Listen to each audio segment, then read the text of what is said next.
Hi, നമ്മൾ ഇനി ഈ വീഡിയോയിലൂടെ പറയാൻ പോകുന്നത് നെയിൽ ബേസ് തിയറം ഉപയോഗിച്ച് ചില പ്രോബ്ലംസുകൾ നമുക്ക് എങ്ങനെ ചെയ്യാമെന്നതിനെ കുറിച്ചാണ് നമ്മളിനി ഈ വീഡിയോയിലൂടെ പ്രതിപാദിക്കാൻ ഉദ്ദേശിക്കുന്നത്. നമ്മൾ ഇതിനകത്തൊരു ചെറിയ എക്സാമ്പിൾ നമുക്ക് എടുക്കാം. Let's take the case of A sample data set. ഇതൊരു സാമ്പിൾ ഡാറ്റ സെറ്റ് ആണ്. ഇതിനകത്ത് നമ്മൾ ഉപയോഗിക്കുന്നത് 3 ഫീച്ചേഴ്സ് ആണ്: colour, type, origin, whether stolen. അതായത് ഇതൊരു വെഹിക്കിളുമായിട്ട് അസോസിയേറ്റ് ചെയ്ത ഒരു ഡാറ്റാബേസ് ആണ്.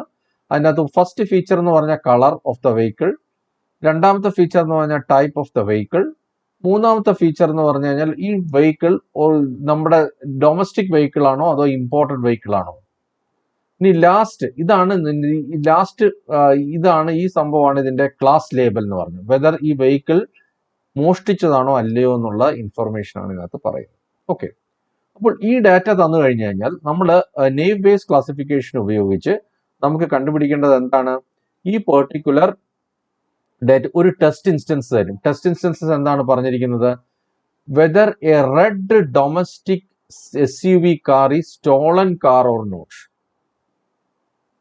അപ്പോൾ ഈ ഡാറ്റ ഉപയോഗിച്ച് നമ്മൾ ഇതിന്റെ കണ്ടീഷണൽ പ്രോബബിലിറ്റീസ് എല്ലാം കണ്ടുപിടിക്കുക. എന്നിട്ട് നമ്മൾ ഈ ഒരു പെർട്ടിക്കുലർ ടെസ്റ്റ് കേസ് എന്ന് പറഞ്ഞാൽ X1, X2, X3. എക്സ് എന്ന് പറഞ്ഞാൽ എന്താണ്? വെദർ ഒരു റെഡ് കളർ ആയിട്ടുള്ള ഒരു SUV car sports utility vehicle domestic ആണെങ്കിൽ അത് സ്റ്റോളൻ ആണോ അല്ലയോ എന്ന് കണ്ടുപിടിക്കുക. ദാറ്റ് ഈസ് ഈ class. Whether yes or no എന്നുള്ളത് ഐഡന്റിഫൈ ചെയ്യുകയാണ് ഇതിന്റെ പ്രോബ്ലം. ഓക്കെ, ഇനി നമ്മൾ ഈ പ്രോബ്ലത്തിന്റെ ഫ്രീക്വൻസി ടേബിൾ എന്താണെന്ന് കണ്ടുപിടിക്കുന്നു. ഫ്രീക്വൻസി ടേബിളിൽ നമ്മൾ ആദ്യമേ പറയുന്നത് ക്ലാസ് ആണ്. ക്ലാസ്സിനകത്ത് stolen yes or no, 2 value ഉള്ളത് യെസ് ഓർ നോ. ഇനി അത് കഴിഞ്ഞ് കളർ റെഡ്, അതായത് ക്ലാസ് വാല്യൂ യെസ്സും റെഡ് കളർ ആയിട്ടുള്ള ഇൻസ്റ്റൻസസ് എത്രയുണ്ട്? ഇതിനകത്ത് മൊത്തം എത്ര ഇൻസ്റ്റൻസസ് ഉണ്ട്? മൊത്തം ഈ ഡാറ്റ സെറ്റിൽ 10 എക്സാമ്പിൾസ് ഉണ്ട്. അതിൽ എത്ര എണ്ണം യെസ് ആണ്?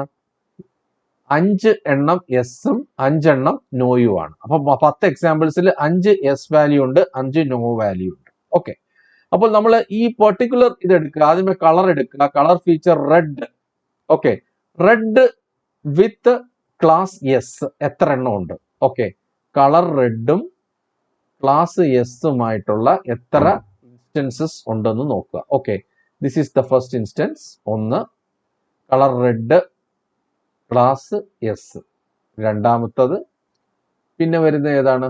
Red class instance S. മൂന്നാമത്തത്. സോ ദർ വിൽ ബി 3 ആണ് ഇതിന്റെ ഫ്രീക്വൻസി. അടുത്തത് കളർ യെല്ലോയും ക്ലാസ് എസ്സുമായിട്ട് എത്ര എണ്ണം വരുന്നുണ്ട്? അപ്പൊ യെല്ലോ കളർ ഏതൊക്കെയാണ്? യെല്ലോ വരുന്നത് ഇതിന്റെ ക്ലാസ് യെല്ലോ വരുന്നത് ക്ലാസ് എസ്സുമായിട്ടുള്ള this is the 1 example.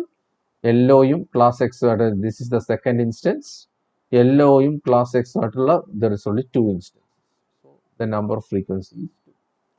Similarly, അടുത്ത ഫീച്ചർ എടുക്കുക. ഫീച്ചറിന്റെ വാല്യൂസ് എന്താണ്?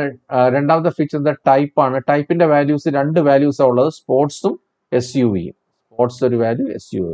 സോ നമ്മൾ നേരത്തെ പറഞ്ഞിട്ടുണ്ട്, നെയിം ബേസ് അൽഗോരിതം നമ്മൾ എപ്പോഴും എന്തിനാണ് ഉപയോഗിക്കുന്നത്? ഒരു പെർട്ടിക്കുലർ ഒരു കാറ്റഗറിക്കൽ ഡേറ്റയ്ക്കാണ് നമ്മൾ കൂടുതലും നെയിം ബേസ് അൽഗോരിതം ഉപയോഗിക്കുന്നത്. അപ്പോൾ ഈ ടൈപ്പ് എന്ന് പറഞ്ഞു കഴിഞ്ഞാൽ ഫ്യൂച്ചറിനകത്ത് എന്തൊക്കെ വാല്യൂസ് ഉണ്ട്? 2 ഡിഫറെന്റ് കാറ്റഗറീസ് ആണ്, സ്പോർട്സും SUVയും. അപ്പോൾ സ്പോർട്സും ആയിട്ടുള്ള കാറും അതിന്റെ ക്ലാസ് ഔട്ട്പുട്ട് ക്ലാസ് എസ്സുമായിട്ടുള്ള എത്ര ഇൻസ്റ്റൻസ് ഉണ്ട്? So first instance this is S 1, sports S 2, പിന്നെ സ്പോർട്സ് എസ് 3, സ്പോർട്സ് എസ് 4. അപ്പൊ 4 ഇൻസ്റ്റൻസ് ഇവിടെ വരും. ഓക്കെ, സിമിലർലി SUVയും എസ്സും വരുന്ന എവിടെയാണ്? SUV വരുന്ന ഏതാണ്? എസ് വരുന്നത് this is 1 instance. Only 1 instance with SUV and yes. Similarly domestic and yes. Domestic value origin ഡൊമസ്റ്റിക്കും എസ് വരുന്നതും എത്രയുണ്ട്? 1. This is the second instance. 2. പിന്നെ ഡൊമസ്റ്റിക് എസ് വരുന്ന 2 ഇൻസ്റ്റൻസ് ഉണ്ട്. So domestic yes is 2. Similarly imported yes is 3. Imported എന്ന് പറഞ്ഞ value yes വരുന്നത് എന്താണ്? This is 1. Imported yes this is 2. Imported yes this is 3. അപ്പോൾ 3 ഇൻസ്റ്റൻസ് വരും. അങ്ങനെ എസിന് കറസ്പോണ്ടിങ് ആയിട്ടുള്ള അത് സിമിലർലി നോ എടുക്കുന്നു. റെഡ് നോ വരുന്ന എത്ര കേസ് ഉണ്ട്? This is 1 red and no. പിന്നെ റെഡ് നോ വരുന്ന 2 instance. There are 3 instances with the yellow no. There are 3 instances with the sports no. There are 3 instances with the SUV no. There are 3 instances with the domestic no. Similarly, there are 2 instances with the imported no. അപ്പോൾ ഇതാണ് നമ്മൾ ഈ frequency ടേബിളിൽ വരുന്നത്. ഇതിനകത്ത് നമ്മൾ ഇതിന്റെ total എന്ന് പറഞ്ഞാൽ എന്താണ്? യെസ് നോ എത്ര എണ്ണം വരുന്നുണ്ട്? 5 എണ്ണം. റെഡ് കാറ്റഗറിയിൽ മൊത്തം 5 എണ്ണം വരുന്നുണ്ട്. യെല്ലോ കാറ്റഗറിയിൽ അടുത്ത 5 വരുന്നുണ്ട്. സിമിലർലി സ്പോർട്സ് കാറ്റഗറിയിൽ 6 എണ്ണം വരുന്നുണ്ട്. SUV കാറ്റഗറിയിൽ 4 എക്സാമ്പിൾസ് വരുന്നുണ്ട്. സിമിലർലി ഡൊമസ്റ്റിക് കാറ്റഗറിയിൽ 5 എക്സാമ്പിൾസ് വരുന്നുണ്ട്. ഇമ്പോർട്ടഡ് കാറ്റഗറിയിൽ 5 എക്സാമ്പിൾസ് വരുന്നുണ്ട്. സോ ടോട്ടല് നമ്മൾ 10 എക്സാമ്പിൾസ് ആണ്. അതിൽ 5 എണ്ണം with class yes, 5 with class no. ഇതാണ് ഇതിന്റെ ഫ്രീക്വൻസി ടേബിൾ. ഇനി കണ്ടീഷണൽ പ്രോബബിലിറ്റി ടേബിൾ ഇതുപോലെ നമുക്ക് കൺസ്ട്രക്ട് ചെയ്യാം. എങ്ങനെയാണ്? ഇതിന്റെ അർത്ഥം എന്താണ്? ദ പ്രോബബിലിറ്റി ദാറ്റ്, ഇതിന്റെ ഫസ്റ്റ് കോളം എന്ന് പറഞ്ഞ അർത്ഥമാണ് ദ പ്രോബബിലിറ്റി ദാറ്റ് എന്താണ്? A particular car is red such that the output class label is yes. Output class label yes വരുന്ന എത്ര കേസ് ഉണ്ട്? 5 കേസ് ഉണ്ട്. ഓക്കെ, ആ 5-ല് എത്ര എണ്ണം റെഡ് ആയിട്ട് വന്നു? 3 എണ്ണം റെഡ് ആയിട്ട്. That is probability of red such that output class is yes. അതാണ് condition. Similarly, probability of yellow such that output class is yes is 2 by 5. Similarly, ഇതെന്താണ്? The probability that the vehicle type is sports such that the output class is yes is 4. The probability that the vehicle class is SUV such that the output class is yes is 1 and so on. അപ്പോൾ അത് നമ്മൾ അതിന്റെ conditional probabilities എടുക്കും. ഇനി നമുക്ക് കണ്ടുപിടിക്കേണ്ടത് എന്താണ്? ഒരു ടെസ്റ്റ് ഇൻസ്റ്റൻസ് ആണ്. What is A test instance? ഇത് ആ ടെസ്റ്റ് ഇൻസ്റ്റൻസിന്റെ വാല്യൂ ആണ്. x1 is equal to red, x2 is equal to SUV, s3 is equal to domestic. Okay, ഈ ടെസ്റ്റ് ഇൻസ്റ്റൻസിന്റെ value what is the output class label? ഒന്നുകിൽ yes ആയിരിക്കും അല്ലെങ്കിൽ no ആയിരിക്കും. അപ്പോൾ നമ്മൾ കണ്ടീഷണൽ പ്രോബബിലിറ്റീസ് ഉപയോഗിച്ച് നമ്മൾ നെയ്സ് ബേസ് ഫോർമുല തിയറം ഉപയോഗിച്ച് നമുക്ക് എന്ത് കണ്ടുപിടിക്കണം? ഈ പെർട്ടിക്കുലർ ടെസ്റ്റ് ഇൻസ്റ്റൻസിന്റെ ഏത് ക്ലാസ് അസൈൻ ചെയ്യണമെന്ന് കണ്ടുപിടിക്കണം. That is the problem which we are going to explain. Okay, ഇനി അടുത്തത് നമ്മൾ P(C1) എന്ന് പറഞ്ഞ എന്താണ്? Number of records with class label yes divided by total number of records. That is P(C1). അപ്പോൾ ഇതിനകത്ത് 5/10. P(C2) എന്ന് പറയുന്നത് number of records with class label no divided by total number of records. അപ്പൊ P(C1)ഉം P(C2)ഉം കണ്ടുപിടിക്കുന്നു. ഇനി നമ്മൾ അടുത്തത് എന്താ ചെയ്യുന്നത്? What is the next step? We have to find out Q1 എന്ന് പറഞ്ഞാൽ എന്താണ്? Probability such that probability of x1 given C1 എന്ന് വെച്ചാൽ എന്താ അർത്ഥം? C1 എന്ന് പറഞ്ഞാൽ എന്താണ്? പ്രോബബിലിറ്റി ദാറ്റ് C1 എന്ന് പറഞ്ഞ ക്ലാസ് എന്ന് പറഞ്ഞാൽ യെസ് വരുന്ന കേസ് എത്രയാണ്? 5 വരുന്നത് യെസ്. ഈ 5 കേസിൽ എത്ര തവണ റെഡ് ആയിട്ട് വരുന്നു? Probability of x given C1 എന്ന് പറഞ്ഞാൽ എന്താണ്? 3/5. x1 given C1 എന്ന് പറഞ്ഞാൽ ദിസ് കോളം 3/5. അത് നമ്മൾ എടുത്തു. That is V will get it as 3/5. Probability of x2 given C1 അതെങ്ങനെ നമുക്ക് കണ്ടുപിടിക്കാം? What is x2? x2 എന്ന് പറഞ്ഞ SUV-യുടെ വാല്യൂ ഇതെടുത്തു. SUV given C1 എന്ന് പറഞ്ഞ ക്ലാസ് എന്ന് പറഞ്ഞാൽ യെസ് ക്ലാസ് ആണ്. So it is 1/5. So the value of this is 1/5. So probability of x2 given C1 is 1/5. Similarly the probability of x3 given C1 എങ്ങനെയാണെന്ന് കണ്ടുപിടിക്കുക? x3 എന്ന് പറഞ്ഞാൽ എന്താണ്? x3-യുടെ വാല്യൂ ഡൊമസ്റ്റിക് ആണ്. Domestic such that yes okay that is 2/5. So you will get the value 2/5. And P(C1) എന്താണ്? 5/10. നേരത്തെ നമ്മൾ കണ്ടുപിടിച്ചു. P(C1) is 5/10. അപ്പോൾ ഇതിന്റെയൊക്കെ പ്രോഡക്റ്റ് കണ്ടുപിടിക്കും. That product is equal to Q1. അപ്പൊ Q1-ന്റെ വാല്യൂ എന്ത് കിട്ടും? Q1 is equal to 3/5 into 1/5 into 2/5 which is equal to 6 divided by 125 is the value of Q1. Okay. ഇനി രണ്ടാമത്തെ സംഭവം നെയ്സ് തിയറത്തിൽ രണ്ടാമത്തെ സംഭവം എന്താണ്? P of x1 given C2, x2 given C2, x3 given C2 ഇതിന്റെ മൂന്നിന്റെ വാല്യൂസ് കണ്ടുപിടിക്കും. So P of Q2 എന്ന് പറഞ്ഞാൽ എന്താണ്? P of x1 given C2 എന്ന് വെച്ചാൽ അതിന്റെ അർത്ഥം എന്താണ്? പ്രോബബിലിറ്റി ദാറ്റ് x1ന്റെ വാല്യൂ എന്താണ്? The vehicle is red color such that the output class is no. x1 given C2. C2 എന്ന് പറഞ്ഞാൽ എന്താണ്? ഔട്ട്പുട്ട് ക്ലാസ് നോ ആണെങ്കിൽ, അതായത് സ്റ്റോളൻ അല്ലാത്ത കേസ് നോ ആണ്. such that the color is red എന്ന് പറയുമ്പോൾ എന്താണ്? സോ ദിസ് ഈ വാല്യൂ ആണ്. This is x1 given C1 is 2/5. What is x2? SUV given C2 is 3/5. So 2/5 into 3/5. x3 given C2 എന്ന് പറഞ്ഞാൽ എന്താണ്? Domestic 3/5. So 3/5 into 3/5 into 2/5 into P of C2 is 5/10. That will be the value of Q2. So let us see. Q2 is equal to 2/5 into 3/5 into 3/5. That multiplied by P of C2, that is 5/10. So what we will get? We will get 18/125 will be the value of this. So ഇതിനകത്ത് maximum value വരുന്നത് Q2നാണ് maximum value വരുന്നത്. So നമ്മൾ output class ഏതിനെ എങ്ങനെ assign ചെയ്യുന്നു? So ഇതിനകത്തൊരു ചെറിയ ഒരു മിസ്റ്റേക്ക് ഉണ്ട്. So it will be like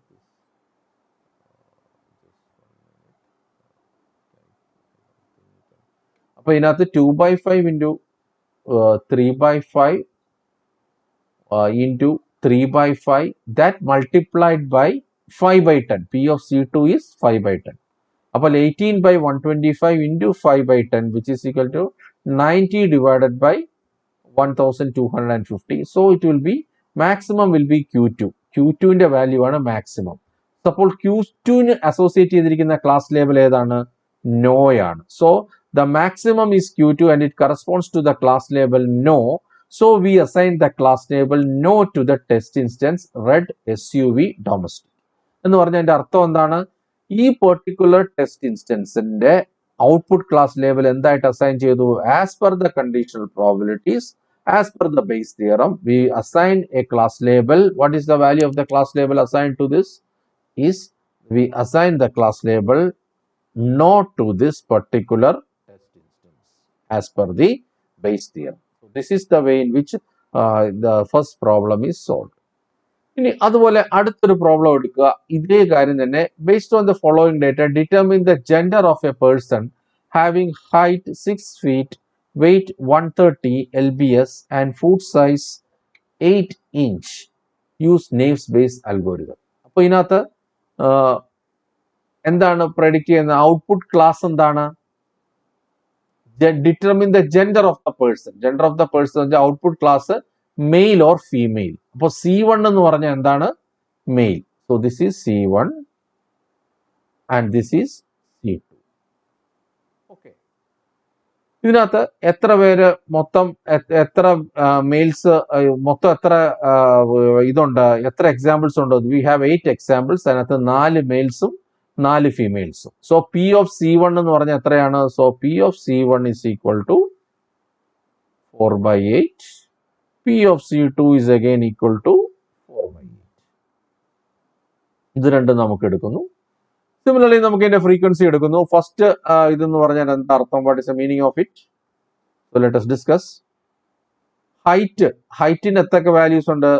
6 inch ഉണ്ട്, 5.5 ഉണ്ട്, 5 ഉണ്ട്. 3 ഡിഫറെന്റ് കാറ്റഗറിക്കൽ വാല്യൂസ് ആണ് ഹൈറ്റ് എന്ന് പറഞ്ഞതിനുള്ളത്. അപ്പൊ അതുകൊണ്ട് നമ്മൾ ഹൈറ്റിന് 3 ഫീൽഡുകൾ നോക്കി. 6, 5.5, 5. സിമിലർലി വെയിറ്റിന്റെ വാല്യൂസ് ഏതൊക്കെയാണ്? 180, 170, 150 ആൻഡ് 130. 4 വാല്യൂസ് ഉണ്ട്. സോ 180, 170, 150, 130. ഓക്കെ. മൂന്നാമത്തെ ഫീച്ചർ എന്ന് പറഞ്ഞാൽ ഫുഡ് സൈസ് ആണ്. ഫുഡ് സൈസിന്റെ ഏതൊക്കെ കാറ്റഗറി വാല്യൂസ് ഉണ്ട്? 10, 8, 6. 3 കാറ്റഗറി വാല്യൂസ് അതാണ്. ഓക്കെ. അപ്പോൾ നമ്മൾ ആദ്യമേ എടുക്കുന്നത് എന്താണ്? ഫസ്റ്റ് അതിന്റെ ഫ്രീക്വൻസി എന്താണ്? ഔട്ട്പുട്ട് ക്ലാസ് മെയിൽ ആണ്, ഹൈറ്റ് 6. ഹൈറ്റ് 6 ഉള്ള മെയിൽ എത്ര പേരുണ്ട് നോക്കട്ടെ. ഹൈറ്റ് 6 ഉള്ള male, this is the first thing. 1 2 3 പേരുണ്ട്. So frequency is 3. Similarly height 5.5 ഉള്ള എത്ര മെയിൽസ് ഉണ്ട്? 1. there is only 1 males. Height 5 ഉള്ള എത്ര മെയിൽസ് ഉണ്ട്? ഹൈറ്റ് 5 ഉള്ള മെയിൽസ് ഒന്നുമില്ല. So it is 0. Similarly weight 180 ഉള്ള മെയിൽസ് എത്രയുണ്ട്? 180 മെയിൽസ് 1, ദിസ് ഈസ് 1. 180 2, പിന്നെ 180 2 മെയിൽസ് ഉണ്ട്. So the frequency is 2. Height 170 ഉള്ള എത്ര മെയിൽസ് ഉണ്ട്? 1 2, 170 ഉള്ള 2 മെയിൽസ് ഉണ്ട്. ഹൈറ്റ് 150 ഉള്ള എത്ര മെയിൽസ് ഉണ്ട്? 150 ഉള്ള മെയിൽസുകൾ ഒന്നുമില്ല. ആകെ ഒരാൾക്കേ 150 ഉള്ളൂ, അത് ഫീമെയിൽ ആണ്. So that is also 0. 130 height ഉള്ള എത്ര മെയിൽസ് ഉണ്ട്? That is also 0. Similarly foot size. അപ്പോൾ ഇതിന്റെയൊക്കെ ഫ്രീക്വൻസി എടുക്കുമ്പോൾ, so we will get a frequency table like this. ഇനി നമ്മൾ എന്താ ചെയ്യുന്നത്? നെയ്സ് തിയറത്തിനകത്ത് നമ്മൾ എന്തൊക്കെ കണ്ടുപിടിക്കുന്നു? What is the value of x1 x2 x3? ഇതിനകത്ത് ടെസ്റ്റ് ഡേറ്റയിൽ എന്താ പറയുന്നത്? Determine the gender of a person having height 6 feet, weight 130 and food size 8. അപ്പോൾ ഇതിനകത്ത് x1 എന്ന് പറഞ്ഞാൽ എന്താണ്? What is x1 is equal to 6 feet. x2 എന്ന് പറഞ്ഞു കഴിഞ്ഞാൽ വെയിറ്റ് എന്ന് പറഞ്ഞാൽ എത്രയാണ്? 130 lbs. x3 എന്ന് പറയുന്നത് which is equal to foot size 8 inch. So if the test data is having x1 is 6 feet, x2 is 130 lbs, x3 is 8 inch ആണെങ്കിൽ ഇത് ഏത് ഔട്ട്പുട്ട് ക്ലാസ് ആയിരിക്കും? മെയിൽ ആണോ ഫീമെയിൽ ആണോ എന്ന് കണ്ടുപിടിക്കുന്നതാണ് ഈ പ്രോബ്ലം. ഓക്കെ, ഇനി നമ്മൾ അതിന്റെ കണ്ടീഷണൽ പ്രോബബിലിറ്റി എടുത്തു. നമുക്കറിയാം 4 ഇൻസ്റ്റൻസ് ആണ് മെയിൽ ഉള്ളത്. അപ്പൊ 3/4 1/4. ഇതിനകത്ത് 1/4 1/4 2/4 എല്ലാം കൂടെ കൂട്ടുമ്പോൾ 4 വരും. So we will get the conditional probability according to this. അതിനകത്ത് എത്ര മെയിൽസ് വരുന്നുണ്ടെന്നുള്ളത് മാത്രം എടുത്താൽ മതി. ഇതിനകത്ത് ഈ കേസിൽ എത്ര മെയിൽസ് വരുന്നുണ്ടെന്ന് എടുത്താൽ മതി. അപ്പോൾ we will get a conditional probability of this. ഇനി P of C1 ഉം C2 ഉം നമ്മൾ നേരത്തെ കണ്ടുപിടിച്ച് കാണിച്ചു വന്നു. 4/8 and 4/8. x1ന്റെ വാല്യൂ നമ്മൾ P of x1 given C1 എന്ന് പറഞ്ഞാൽ എന്താണ്? x1ന്റെ വാല്യൂ 6 feet ഉം C1 എന്ന് പറഞ്ഞാൽ മെയിൽ ആണ്. So this is 3/4. So it is 3/4. Okay, P of x2 given C1 എന്ന് പറഞ്ഞാൽ എന്താണ്?